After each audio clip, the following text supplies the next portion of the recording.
I am Ferdinand Marcos, and I am the President of the Republic of the Philippines. I stand today on behalf of 110 million Filipinos. Hello people and hello universe, it's me again. Shout out sa inyo mga kababayan. Hello sa mga Marcos loyalists and supporters. Ayan, shout out sa inyo sa mga Pilipino at OFW. Nako mga kababayan, talaga namang nakakalungkot, no? Nakakasama ng loob. Ito si dating Pangulong Digong na hindi mo akalain na ganun pala ang ginawa niya, no? O, kung natatandaan nyo guys, yung hearing, yung issue tungkol dito sa tatlong Chinese na pinatay, na alam natin na kung sino ang totoong mastermind. Bakit? O, nakikita nyo ito si Warden Padilla, na mismo na nagsalita mga kababayan, na itinuro si dating Pangulong Digong na siyang nag-utos sa pagpatay sa tatlong Chinese. Na alam po natin ito si Colonel Padilla, which is ang Warden Padilla, siya yung warden dati sa panahon ni Digong. Na unang salaysay niya, makikita nyo sa kanya, sobrang natakot, natulala, nanginig, no? Kaya hindi niya mawari yung kanyang sinasabi. Kaya na cite in contempt yan. Ang sabi niya guys, sa pangalawang pagdinig diyan sa Quadcom, natakot po siya. Para sa safety ng kanyang buhay at sa kanyang pamilya. So, I really, expect naman na bibigyan siya ng protection. Dahil, siyempre, mabigat na tao din itong itinuro niya no? Sabi nga ng ibang nagko-comment, 2 pong mastermind ang itinuro. Yan po itong babae na ito na naka-blazer na white na si Colonel Garma, na malapit ito kay dating Pangulong Digong, mga kababayan, at General Manager ng PCSO. Correct me if I'm wrong. Nako, matindi ito guys Panoorin nyo yung part 2. Dahil i-upload natin ng buo para ma-inform ang taong bayan kung bakit nawala ang bilyon-bilyon na pera ng PCSO. Ayan po ay isiniwalat ni Congressman Daniel Fernandez. Matindi ito.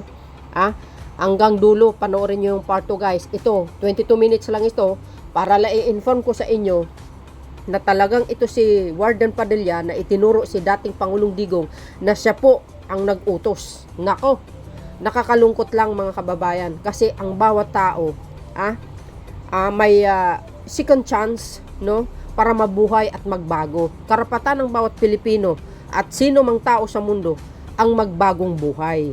Dahil sa kanyang war on drugs na yan, sa EJK, maraming inosente ang namatay. Kahit masasabi mo na kahit itaas nila yung kamay nila, pero pinatay na lang sila na parang aso. Grabe. Sobrang paglabag sa human rights, mga kababayan, no? Dahil kung tagpiin mo ang mga hearing nitong Quadcom na ito, kaya kudos sa kanila talaga.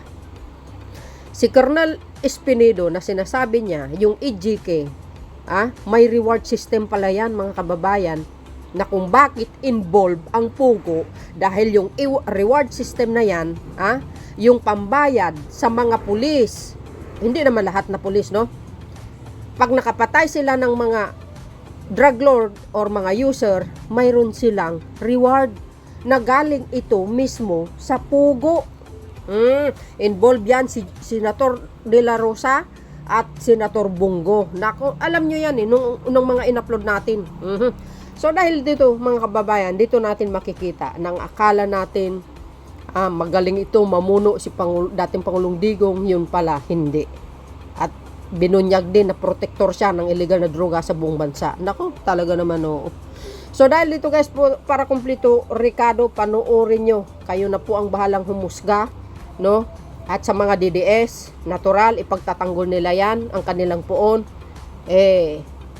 Mangmang lang talaga mga kababayan ang sumusuporta dito sa dating Pangulong Digong. See you again on my next upload video, part 2. Bye and babus. God bless Philippines. Eto na.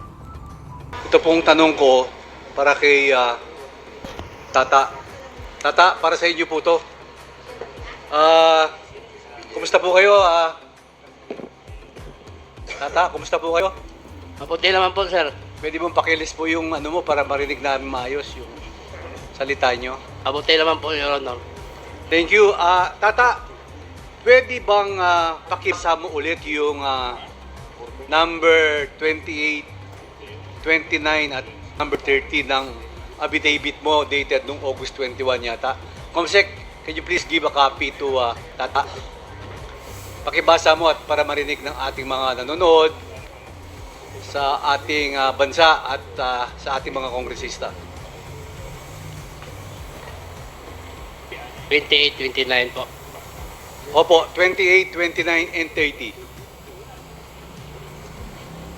Habang naglalakad kami, papuntang investigation section, tumunog ang cellphone ni Superintendent Padilla. Nakita ko na pinindot ni Superintendent Padilla ang kanyang cellphone. Nadinig ko na sinabi nung tumawag kay Superintendent Padilla, "Congrats, Superintendent Padilla. Job well done." Pero grabe yung ginawang dinuguan. Alam ko na ang kausap ni Superintendent Padilla ay That is number President- 29 po. Number 29 po ito, no? Sige po, tuloy po. Alam ko na ang kausap ni Superintendent Padilla ay si Presidente Duterte. Dahil pamilyar ang boses niya. Number 30. Pagkatapos ng tawag, sabi ni Superintendent Padilla sa mga kasamahan niya doon, tumawag si Presidente, nag-congrats sa akin. Dahil sa sinabing ito ni Superintendent Padilla, kaya lalo akong napaniwala na ang tumawag sa kanya ay si Presidente Duterte. Salamat, Tata. Ngayon, nandito na po ang ating Colonel Padilla. Colonel Padilla, sa iyong sinumpahang salaysay, mari niyo po bang basahin ang number 4 at number 6 ng supplemental affidavit mo? Comsec, could you please give him a copy so that he can read? Yes, Your Honor, Mr. Chair. Dito po sa aking affidavit, babasahin ko po. Pinapatutuhanan ko ang sinabi ni Tata na nung papunta kami sa investigation section, ay tumunog ang cellphone ko at ito ay sinagot ko. Ang tumawag sa akin ay ayon sa boses ay dating President Rodrigo Roa Duterte at sinabing congrats Superintendent Padilla. Job well done, pero grabe yung ginawang dinuguan. So, Colonel Padilla, ngayon binasa mo yung sa iyong salaysay na number 4 and 6. Ngayon, inaamin mo na ngayon na totoo ang mga sinasabi ni Leopoldo Tan alias Tata na tinawagan ka ni Presidente Duterte pagkatapos patayin ang tatlong Chinese. Colonel Padilla? Yes, Your Honor, as the voice I've heard over the phone. Inaamin mo ang lahat na ito ang nabi ni Jimmy Fortaleza last hearing na nagkausap kayo ni Colonel Gama. Yes, Your Honor, Mr. Chair. Inaamin mo din na nagkausap kayo ni Colonel Leonardo na sinabing papatayin nila ang tatlong Chinese national. Yes, Your Honor, Mr. Chair. Ngayon, meron akong huling tanong sa iyo, Colonel Padilla. Pag nag-uusap po kayo ng dating Presidente Rodrigo Roa Duterte, through personal na telepono ba ang dating Presidente ang pinagtatawag nyo o may iba pang telepono na ginagamit nyo? Ano ang ginagamit nyong telepono? During the time, I have my cell phone, Your Honor, Mr. Chair, personal. Sino ang hindi ba nakarehistro yung telepono sa iyong pagtawag nung nakasip ka ng calls? Hindi po. Well, anyway, Mr. Chairman, yun lang po ang gusto kong linawan at least. Last hearing kasi, tinatanong po ito, nag-interject po si Congressman Fernandez for the executive session. So ngayon po, malinaw na po sa ating taong bayan at ating mga kasama dito lahat at nanonood sa buong Pilipinas at sa buong mundo. At ito po ay narinig nating lahat. I rest my case, Mr. Chairman. Thank you. Thank you, Congressman Gonzales. I'm sorry, Congressman Ernix Junicio. Marami pong salamat, Ginoong Tagapangulo. Actually, nung binabasa ko yung mga affidavit ni Colonel Padilla, nakakagulat at nakakagimbal. Pero sir, I salute and applaud ang sinumpaan yung salaysay na medyo mabibigat po yung mga nabasa ko rito ngayon. Colonel Padilla, if I may ask, ito pong sinumpaang salaysay ninyo is sinabi nyo at with your own free will na talaga pong nangyari at experience nyong personal. Yes, Your Honor, Mr. Chair. Colonel Padilla, nakakagulat kasi nung sa unang affidavit na nilabas ninyo na isang inmate na si Jimmy Fortaleza pa ang nagpasa ng isang loan para makausap nyo si Colonel Garma. Totoo po ba yun? Yes, Your Honor, Mr. Chair. Alam mo, nakakagulat na ang isang inmate nasa piitan may sariling cellphone. Marahil nangyayari mga ganun sa ibang pagkakataon, pero parang isang used to be a CIDG officer, hindi ko kilala personal pa, si Colonel Garma na nakalagay sa inyong affidavit o sinumpaang salaysay, ay tumatawag sa isang inmate para makausap. Ang din kayo po ay Superintendent Gerardo Padilla. Totoo po ba yun? Yes, Your Honor, Mr. Chair. Very disconcerting, Your Honor.